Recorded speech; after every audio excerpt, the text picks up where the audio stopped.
কি রে তুই কই থেকে আইলি? উগান্ডা থেকে। উগান্ডা থেকে আই বললি কে কিনলি গা? শাকিব খানের মধু। হ্যাঁ তো মধুকে আমরা দেখতে যাব না? অবশ্যই দেখতে যাবি। শাকিব খানের মধু মানে তো বরবাদ। হ্যাঁ বরবাদ বরবাদ। উগান্ডা থেকে চলে আসছি শাকিব খানের বরবাদ দেখার জন্য। তুই তো আমার আগে জানাস না, আমি তো পুরো টাস্কি খেয়ে গেলাম, তুই আবার আয় পড়লি। সেই উগান্ডা থেকে আয় পড়লি, খরচ একদম পাতি হয় নাই?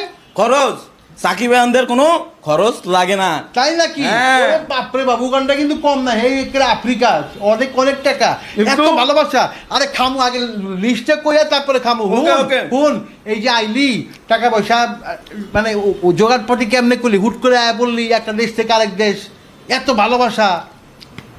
যারা বিগ ফ্যান থাকে হ্যাঁ। সাকিবিয়ানরা টাকা পয়সা চিন্তা ভাবনা করে না। ওরে বাপ রে সাকিবিয়ানরা বাপ। দেখো নাই যে রাস্তাঘাটে কি অবরোধ করছে সেন্সরের জন্য? হ্যাঁ হ্যাঁ হ্যাঁ, তো সেন্সর দেখছি একদিনের নোটিশে খাড়াই গেছে গা, একদম রোজা রাইখা। একদম রোজা রাইখা পুরাই ফাটাই দিছে। হ্যাঁ। তো ভালো থাইকো। হ্যাঁ আচ্ছা। তুই একটু বয়ে বা মধু খা, আমি একটু হরলিক্সটা করে ওকে, লই। ওকে, আমার ওকে। লাগে আইস কিন্তু।